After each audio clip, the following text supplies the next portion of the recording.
श्री शिवाय नमस्तुभ्यम। हर हर महादेव। छत्तीसगढ़ राज्य के धमतरी जिले के वृद्धि विहार बड़दा चौक राजिम रोड कुरूद में गुरुजी पंडित प्रदीप मिश्रा जी द्वारा गौरी शंकर शिव महापुराण कथा शुरू हो गई है। यह 7 दिवसीय शिव महापुराण कथा है जो कि 16 मई से 22 मई 2024 तक आस्था और यूट्यूब के माध्यम से देखी जा सकती है। कथा का समय दोपहर के 2 बजे से 5 बजे तक है।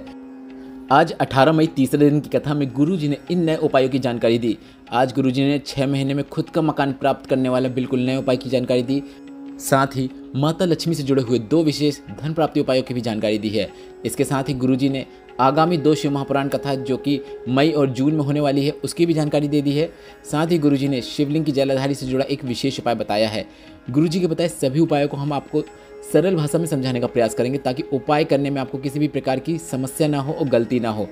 रोजाना की तिथियों की जानकारी के लिए और भोलेनाथ से जुड़े हुए स्टेटस प्राप्त करने के लिए, सुंदर सुंदर मैसेज प्राप्त करने के लिए हमने व्हाट्सएप चैनल को बना दिया है। अगर अभी तक आपने हमारे व्हाट्सएप चैनल को ज्वाइन नहीं किया है तो कमेंट बॉक्स में हमने उसकी लिंक दे दी है, पिन कर दी है, उसमें टच करके आप हमारे चैनल पर अभी ज्वाइन हो सकते हैं।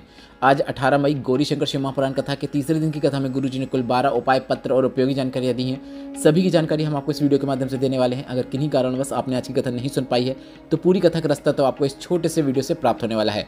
बढ़ते हैं आज की कथा की पहली विशेष जानकारी की ओर। कथा शुरू होते ही गुरुजी ने कहा, एक क्षण का सत्संग, एक क्षण का भजन, एक क्षण का कीर्तन भी हमारे जीवन को शुद्ध बना देता है, हमारे जीवन को सार्थक बना देता है। जरूरत नहीं कि आप बहुत घंटों तक भगवान के मंदिर में बैठे रहो। अगर आप एक क्षण के लिए भी भगवान के द्वार में जा रहे हैं तो भी भगवान उसे स्वीकार करते हैं।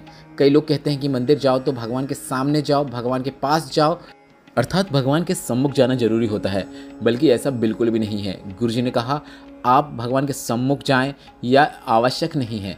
आपका दिल में भाव होना चाहिए कि आप भगवान के दर में पहुंच गए हैं। आप कहीं पर भी खड़े हो, बस आपके आने मात्र से ही भगवान प्रसन्न हो जाते हैं। बढ़ते हैं आज की कथा की दूसरी विशेष जानकारी की ओर। गुरुजी ने कहा अगर मंदिर या कथा सुनने आप जा रहे हो तो 2 कार्य आपको बिल्कुल भी करना भूलना नहीं है। मतलब आपको कौन से 2 कार्य करना है उसकी जानकारी आज गुरुजी ने दी। गुरुजी ने कहा कथा श्रवण करने जा रहे हो तो जहाँ पर बैठकर आप कथा सुन रहे हैं वहाँ की रच को आपको अपने मस्तक में जरूर लगाना है, क्योंकि जितनी भी पुराण हैं सभी में लिखा हुआ है जिस जगह में बैठकर हम भगवान की कथा को सुनते हैं, भगवान को याद करते हैं, उतने ही देर परमात्मा भी उस भूमि में बैठे होते हैं। और गुरुजी ने कहा कथा में जाकर 2 चीज़ें आपको लेकर आना है, कथा पंडाल की मिट्टी और विश्वास कि भोलेनाथ अब मेरे साथ हैं। ऐसे 2 चीज़ों को आपको हमेशा धारण करना है। शंकर पर चढ़ा हुआ जल अगर आप पी सकते हो तो गुरुजी ने कहा पी लो, अगर पी भी नहीं सकते तो आप अपने घर ले आओ और घर में लाकर आप उसको छिड़क दो। बन सके तो उसकी 2 बूंद आप अपने घर के मटके में डाल दो ताकि उससे सबका कल्याण हो जाए। बढ़ते हैं आज की कथा की तीसरी विशेष जानकारी की ओर। सुनीता सोनी जी धमतरी से पत्र लेकर आई जिसमें उन्होंने लिखा मेरे ब्रेस्ट में गांठ हो गई थी, डॉक्टर को दिखाया तो सोनोग्राफी हुई जिससे पता चला कि 2 गांठ है। डॉक्टर ने कहा कि ऑपरेशन होगा और हमने ऑपरेशन करा लिया। 2021 में हमने ऑपरेशन करवाया और ऑपरेशन के कुछ महीनों बाद 2022 में फिर से मुझे गांठ हो गई, ब्रेस्ट में वापस गांठ हो गई। मेरी सहेली को मैंने बताया तो उसने कहा कि शिवलिंग में जल चढ़ाना शुरू करो और थोड़ा सा जल प्राप्त करके उसे पीना शुरू करो और जल को अपनी समस्या में लगाना शुरू करो। मैंने सोचा कि क्या ऐसे करके भी बीमारी ठीक होती है, पर मैंने बाबा पर विश्वास करके, भोलेनाथ पर विश्वास करके जल का आचमन करना शुरू किया और अपनी समस्या में थोड़ा सा जल लगाना शुरू किया। इसके बाद मैंने फिर से जांच कराई तो डॉक्टर भी हैरान थे, गांठ गायब हो चुकी थी। उसी का आभार व्यक्त करने के लिए हम कथा पंडाल में आए हैं। बढ़ते हैं आज की कथा की चौथी विशेष जानकारी की ओर। गुरुजी ने कहा लोग कहते हैं कि शंकर भगवान पर चढ़े हुए जल को ना पिएं। कई लोग कहते हैं कि शिवलिंग पर चढ़ी हुई बेलपत्र को नहीं खाना चाहिए। तो गुरुजी ने सभी को उत्तर देते हुए कहा तो आपको पता होना चाहिए भोलेनाथ आपके पिता हैं और अगर वह आपको कुछ देंगे तो वह आपका कल्याण करने वाला ही होने वाला है। और भोलेनाथ पर चढ़ा हुआ जल साधारण नहीं होता है। जब भोलेनाथ दुनिया को अमृत दे सकते हैं तो तुम्हें क्यों नहीं दे सकते, तुम्हें भी अवश्य देंगे। जब माता पिता अपने बच्चों का दुख और दर्द नहीं देख सकते तो महादेव भी तो आपके पिता हैं, वह आपका दुख और दर्द कैसे देख सकते हैं। बढ़ते हैं आज की कथा की 5वीं विशेष जानकारी की ओर। गुनगुन यादव जी राजिम से पत्र लेकर आए जिसमें उन्होंने लिखा 2019 में जब सारी दुनिया दहशत में थी तब हमारा एक छोटा सा बस का बिजनेस था। आर्थिक स्थिति खराब होती चली गई, सब कुछ बेचने की नौबत आ गई। चिंता में पूरा साल निकल गया। फिर हमारी पड़ोसन ने पास में शिव महापुराण कथा के बारे में बताया। पास में शिव महापुराण कथा सुनने जाने के लिए भी हमारे पास पैसे नहीं थे। पड़ोसन ने हमें कथा में लेकर गया। इसके बाद रायपुर की कथा मैंने पंडाल में बैठकर सुनी और वहाँ की मिट्टी को मैं लेकर आ गई। पशुपतिनाथ व्रत किया, कुबेर भंडारी से निवेदन करके आई, बाबा भूखे मरने जैसी नौबत आ गई है, तुझे ही संभालना है। एक रुद्राक्ष भी लेकर आ गई और सच में कुबेर भंडारी हैं। सीहोर से आने के बाद 3 महीने में ही बाबा ने ऐसी कृपा करी, जहाँ मेरे पास एक बस थी जो बिक चुकी थी, घर भी बिक गया था, आज मेरे पास 8 बस हैं और बाबा ने 7 बसें दी हैं। सभी बस हमने निःशुल्क शिव भक्तों को लाने ले जाने में लगा दी है। उसी का आभार व्यक्त करने के लिए हम कथा पंडाल में आए हैं। बढ़ते हैं आज की कथा की 6वीं विशेष जानकारी की ओर। गुरुजी ने सभी से अपने जीवन की एक आप बीती बताई। गुरुजी ने कहा, हम जिस घर में पले बड़े हैं उस घर में पैसा नहीं था, पर एक बात जरूर कहना चाहेंगे, कसम से पैसा कम था, लेकिन मेरे माता पिता के संस्कारों में दम था, इसलिए आज हम यहाँ व्यासपीठ में बैठे हैं। धन भले ही कम हो चल जाएगा, बंगला ना हो चल जाएगा, बड़ी गाड़ी ना हो चल जाएगा, पर संस्कारों की कमी नहीं आनी चाहिए। बढ़ते हैं आज की कथा की 7वीं विशेष जानकारी की ओर। शिल्पा महेश जी क्रूज से ही पत्र लेकर आए, जिसमें उन्होंने लिखा, मुझे 2022 में ब्रेन हेमरेज हो गया। मेरे ब्रेन का ऑपरेशन हुआ, 20 दिन तक मैं हॉस्पिटल में रही। 200 से नीचे मेरा बीपी नहीं आ रहा था। डॉक्टर ने कह दिया था हमेशा बिस्तर में ही पड़ी रहोगी, होश आना भी मुश्किल है, आ भी गया तो याददाश्त नहीं आएगी, और शरीर चलेगा या नहीं, काम करेगा नहीं, उसकी कोई जवाबदारी नहीं है। तब मेरी नंदन ने आपके बताए अनुसार शिवलिंग पर 1 लोटा जल चढ़ाने को कहा और जल का आचमन करने को कहा। मैं मंदिर नहीं जा सकती थी तो मेरे पति ने शिवलिंग पर जल चढ़ाना शुरू किया, जल लाकर मुझे देना शुरू किया और बाबा की ऐसी कृपा हुई, आज बाबा की कृपा से मैं स्कूल पढ़ाने भी जाना शुरू कर दिया है और मेरा शरीर भी कार्य कर रहा है। उसी का आभार व्यक्त करने के लिए मैं कथा पंडाल में आई हूँ। बढ़ते हैं आज की कथा की 8वीं विशेष जानकारी की ओर। गुरुजी ने कहा, यहाँ गौरी शंकर शिव महापुराण चल रही है, जो कि 16 मई से शुरू हुई है, जो कि 22 मई को पूर्ण हो जाएगी।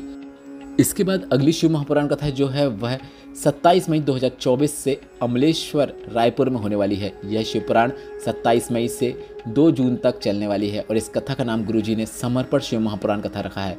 पर इसके साथ ही आज गुरुजी ने एक और शिव पुराण कथा की जानकारी दी है, जिसकी जानकारी पहले नहीं दी थी। गुरुजी ने बताया 6 जून से सोलापुर महाराष्ट्र में भी शिव महापुराण कथा शुरू होगी, जिसका नाम गुरुजी ने बताया उमा महेश शिव महापुराण कथा होगा और गुरुजी ने सभी से उस शिव पुराण को सुनने को अवश्य कहा है।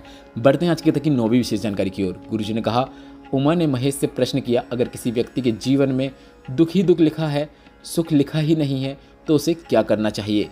तो इस पर महेश ने कहा, भोलेनाथ ने कहा, भले ही उसके जीवन में दुख ही दुख लिखा है, कुछ अच्छा नहीं लिखा है, कष्ट लिखा है, पर अगर वह दूसरों की मदद करता है, दूसरों के लिए अच्छे कर्म करता है, तो उसके जीवन में भी सुख आना निश्चित है। बढ़ते हैं आज की कथा की 10वीं विशेष जानकारी की ओर। गुरुजी ने कहा, जिसका खुद का मकान नहीं है, किराए के मकान में रहते हैं, जिंदगी किराए में रहते रहते बीत रही है, जीवन से कष्ट समाप्त ही नहीं हो रहा है, प्लॉट है पर मकान नहीं बन पा रहा है, या फिर प्लॉट भी नहीं है, कोई प्रॉपर्टी नहीं है, तो उन्हें एक विशेष उपाय करना है। गुरुजी ने कहा, आपको अपने घर के आसपास 5 या 6, आप 5 भी ले सकते हैं या 6 भी ले सकते हैं, 5 या 6 बड़े बड़े बेलपत्र के वृक्ष को देख लेना है। छोटे वृक्षों को भी आप देख सकते हैं, गुरुजी ने कहा। इसके बाद गुरुजी ने कहा कि धीरे धीरे आपको उनकी सेवा का कार्य करना शुरू करना है। मतलब आप क्या कर सकते हैं वह भी गुरुजी ने बताया। आपको उनके नीचे सफाई का कार्य करना है, बन सके तो आपको बेलपत्र के वृक्ष के नीचे खाद डाल देना है, जिससे वह पनप सके। आपको झाड़ू लगाना शुरू कर देना है, सफाई करना शुरू कर देना है, जल अर्पित करना शुरू कर देना है। आपको 5 से 6 बेलपत्र के वृक्ष को गोद ले लेना है और उनकी सेवा करना है, जैसे आप अपने घर में बच्चों की या फिर बेटियों की सेवा करते हैं। 6 महीने तक लगातार आप सेवा करके देखिए, उसके बाद 7वां महीना आएगा, आपका और हमारा रहेगा और आप हमें बताएंगे कि आपको भगवान ने, भोलेनाथ ने प्रॉपर्टी दिलाई कि नहीं। गुरुजी का बताया यह विशेष उपाय आपको रोज करना है। आपको 5 या 6 बेलपत्र के वृक्ष में रोज जड़ में सफाई कर देना है या फिर 1 लोटा जल अर्पित कर देना है। जल तो आप सब अर्पित कर सकते हैं, तो जल जरूर अर्पित कर दीजिए। आप बस अपने घर से निकलते समय और आते समय ऐसे 5 बेलपत्र के वृक्ष का चुनाव कर लीजिए। यह उपाय आपको रोज करना है और 6 महीने तक करके देखना है, आपको लाभ जरूर देखने को मिलेगा। बढ़ते हैं आज की कथा की 11वीं विशेष जानकारी की ओर। गुरुजी ने कहा, बेलपत्र के वृक्ष के नीचे माता लक्ष्मी रहती हैं। दुनिया के लोग कहते हैं कि माता लक्ष्मी का दिन शुक्रवार का होता है, पर शिव महापुराण कथा कहती है सोमवार के दिन मंदिर के चौखट में माता लक्ष्मी का वास होता है और जो सोमवार के दिन 1 लोटा जल चढ़ाने आता है तो भोलेनाथ कहते हैं माता लक्ष्मी से इसके पीछे पीछे इसके घर जाना और इसके घर को धन्य धान से भर देना। और गुरुजी ने कहा, प्रतिदिन शाम के समय प्रदोष काल में बेलपत्र के वृक्ष के नीचे बैठ जाना। माता लक्ष्मी प्रतिदिन शाम के समय प्रदोष काल में बेलपत्र के वृक्ष के नीचे कुछ समय के लिए वास करती हैं और गुरुजी ने कहा बेलपत्र के वृक्ष के नीचे जो सेवा करता है, जो उसे बेटी की तरह गोद ले लेता है, उसके जीवन में धन संपदा वैभव से उसे परिपूर्ण कर देना। बढ़ते हैं आज की कथा की 12वीं और अंतिम विशेष जानकारी की ओर। गुरुजी ने कहा शंकर भगवान के मंदिर में जा रहे हो तो शंकर भगवान पर चढ़ी हुई भस्म मिल जाए तो उसे आपको प्राप्त करके अपने मस्तक में लगा लेना है। अगर वह आपको नहीं मिल पा रही है तो आपको शिवलिंग में जलाधारी जो स्थान होता है वहाँ पर अपना हाथ का स्पर्श करना है और उस हाथ का स्पर्श आपको अपने मस्तक में फेर लेना है। उल्टी रेखाएं भी सीधी होना शुरू हो जाती हैं।